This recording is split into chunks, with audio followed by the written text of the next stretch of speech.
How's it going, guys? My name is Tavarish, and today body panels from this car are going onto this car, and I will not rest until that happens.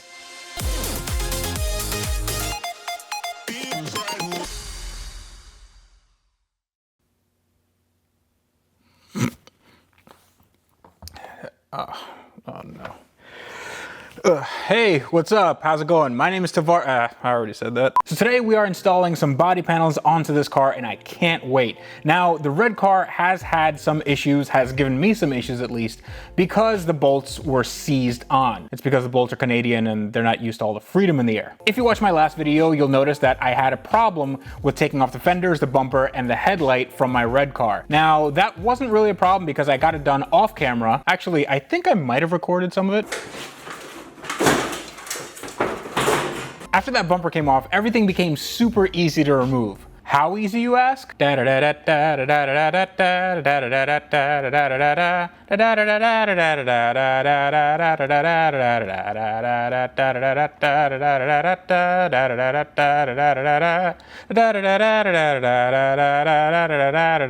if you want more high-class comedy like that, remember to hit that subscribe button. All right, we're in the home stretch, at least for this part of the project. We're gonna start putting on all the body panels onto this car, other than the front bumper, because the front bumper, I still need to do some modification to it. I also want to make sure that it doesn't have all these cracks, and maybe I'll get another bumper, but honestly, this bumper seems like it's okay. So I'm not gonna put it on right now. I'm also gonna leave out the headlights, but the fenders and doors are gonna go on. But before I do that, I have to clean everything here. I'm just gonna give it a nice once over with a degreaser and a rag, just because it's really, really dirty. And some of you guys were telling me that I should probably clean up my workspace before I start working, and that makes sense to me. Ah, crap, I'm already dirty.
All right, so we are done, at least done for today. I didn't get the front end on because, like I said, I'm not sure what bumper I'm gonna put on there, and it needs a little bit of work as far as cleaning up and de-rustifying. And I know you guys don't wanna see me just sand a piece of metal like... But the important bits are on. We have both fenders and both doors. Now, this fender actually is not from my parts car because my parts car had a little bit of an accident on this side of the car.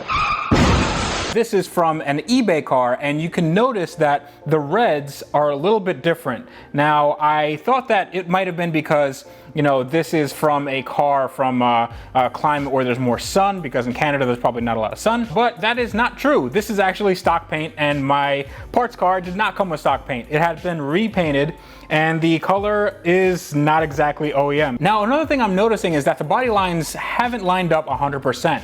I don't think it's because there's discrepancies between both cars. I just think I'm not aligning them properly. And the reason why, I mean, the telltale reason is that the body line right here is very large. And although it's uniform all the way up and down, it is really tiny right here.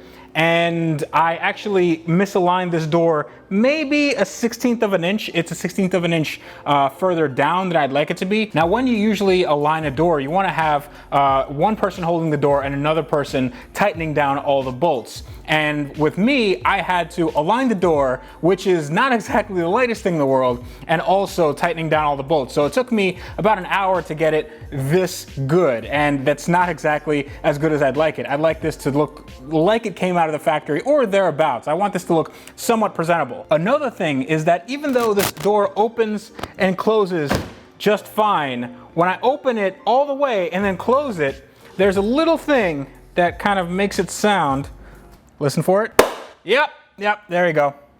It sounds like a shotgun's going off. Now, the door itself isn't hitting anything. It's not fouling on anything, but there is a little mechanism inside that's a door shut mechanism, or it's the thing that holds the door in place when you open it halfway. One of the welds broke loose and it's just popping back really loudly. So I'm gonna have to probably go inside, take off the dash, re-weld that, or maybe tap a screw in there or something to make it stop making that really nasty racket. But you might be wondering why I need to take off the dash to do any of that. This door came with power windows. And the power windows, I thought, were pre-wired in, meaning that all the wiring harnesses are intact. You just have to plug them into their respective harnesses.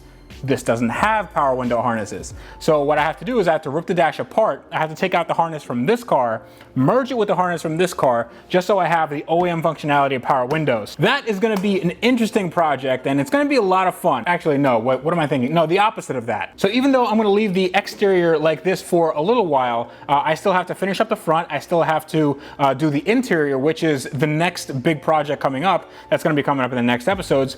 And I'm also gonna be swapping the wheels, swapping this one to this one, or vice versa, because I definitely don't want this. It looks like crap. Oh, another thing, before I forget, if any of you are trying this on an MR2 of your own, please know that MR2s don't exactly have the best quality of bolts and screws. This is one of the fog lights. This is actually the only fog light that I thought I could use. So the fog lights are actually really simple to install. There are only 2 screws right here, and that's the only thing that keeps the fog lights on the bumper support. This car didn't have a bumper support, so I had to take it off of this car. But the bumper support on this car was so badly corroded that any attempt to try to unscrew some screws that were rusted in there, it was just a complete nightmare. So I had to break these tabs and just bent this up and took it out of the way. So I have a new set of fog lights on order, and it's pretty good because these are glass and these are pitted. So I might as well have some new fogs on here, but it's just fighting me every step of the way. So that car's coming together, and I'm really happy about that. This car is coming apart at an alarming rate, and I'm not sure what I'm gonna do with it. So I might take out the engine and swap it over to this just because it is an all-stock engine. It's not something I have to worry about. It does run well enough, and I know that it doesn't have any modifications or repairs that I have to worry about like I do on this one. But that's gonna be for another day. So that is it. If you like this video, consider subscribing. You can hit that little subscribe button down below or wherever it is if you're watching on mobile, and you can hit that little bell next to the subscribe button. That'll make you part of my notification squad. That means every time I lift a finger on this car or any of my other cars, you guys will know about it first. But until next time, on cars like these that are works in progress, and we will get to that promised land eventually, you guys need to wrench every day.